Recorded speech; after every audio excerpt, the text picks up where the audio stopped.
Yeah, we can like totally start. So I'm going to do some like basic story time today with one of the classics, which is Sleeping Beauty. And I'm going to warn you, there's a lot of like seriously toxic behaviours in this. It's really toxic.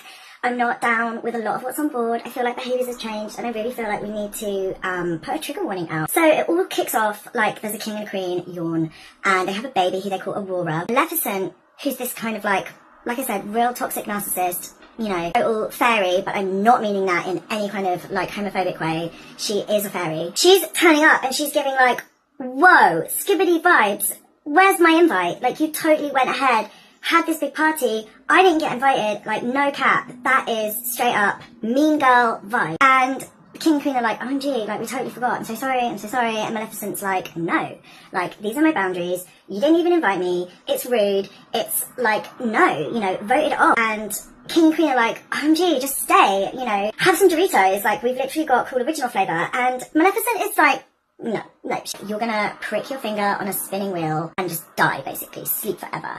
It's giving like serious Agamemnon in Dress to Impress vibe. And like everyone's like, well, whatever, she's a baby, this is when she's 18, like, yeah, like, whatever, not today, it's not today, vibe. Cut to when she's 18, and OMG, what's the spinning wheel? Prick! Die. So basically she's there, and she's just like, totally like dead, but she's asleep. And this is gonna last for like 100 years, but then this prince is coming through, and he's called like Prince Philip.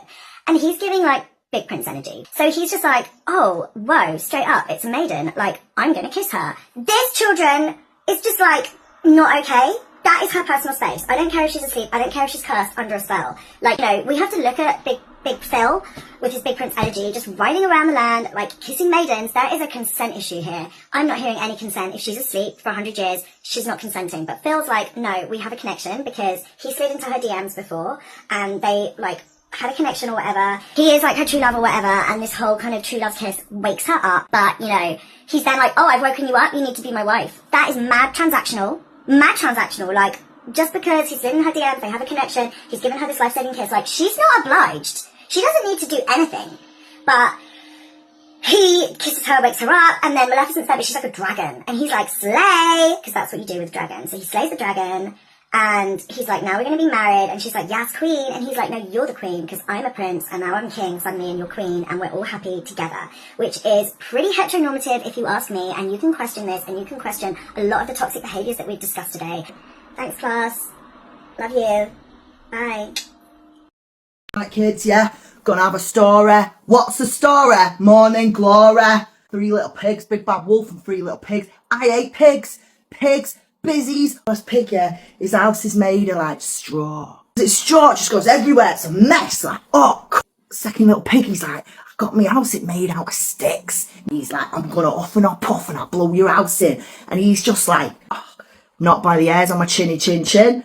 Wolf's like, that's a weird thing to say. Big bad wolf's like, huff and I'll puff, yeah, blow your house in. Little pig's like, no, not by hairs on my chinny chin chin. Wolf's like, why you keep talking about hairs? It's because I've got a monobrow, because I've always had this like. Wolf goes to the 3rd little pig. He lives in a house, very big house in the country. How dare you? Who said that? House is made of bricks. He's like, I'm big man me. Wolf's like, huff and I'll puff. He's like, no, you won't. He's like, he comes out with slices in the wolf. All right, sorry, Mr. Smith. Sorry, Mr. Smith. So he doesn't do that, kids. He just sort of like reasons with him. Says, why don't you try being a vegetarian? Because they've got nice stuff down in it, so you can get like a vegan gyoza.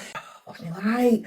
Oh, what's my brain like? I need cigarettes and alcohol. Sorry, Mrs. Smith. Oh, I'll tell you what, Luna, I love that dress. Is it Elsa? Is it Elsa? I know a girl called Elsa. I do, yeah.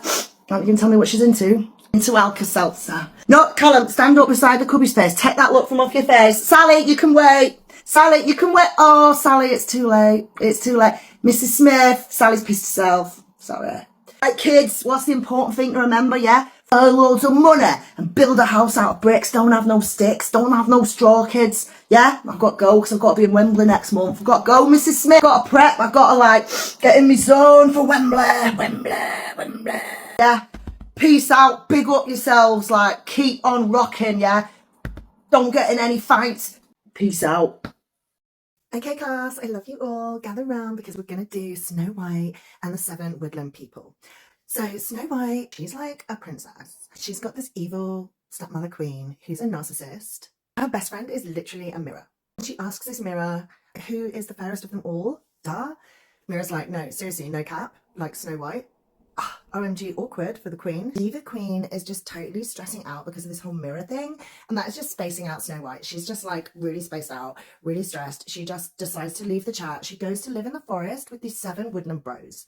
The 7 woodland bros are living with dwarfism. But anyway, one day these 7 woodland bros are out at the mines working. Really problematic that their short and height is being used for someone else's capitalistic gain. Snow White's just at home, she's just doom scrolling, and she sees these apples and she's like, Oh, those apples are bussin'. so she orders a red one, but shock, twist, the red one is actually poisoned by the evil Queen. So Snow White takes one bite and just dies, dead. So Snow White's like lying there, the 7 woodland people come home and they're like, OMG, Snow White is dead. So they lay her out in a casket. But guess who's riding through the forest? A prince who sees her unconscious and, spoiler alert, he just kisses her. Like, again, where is the consent? He's obviously bros with Prince Philip from the Sleeping Beauty story, and those guys really need to go on a course about consent.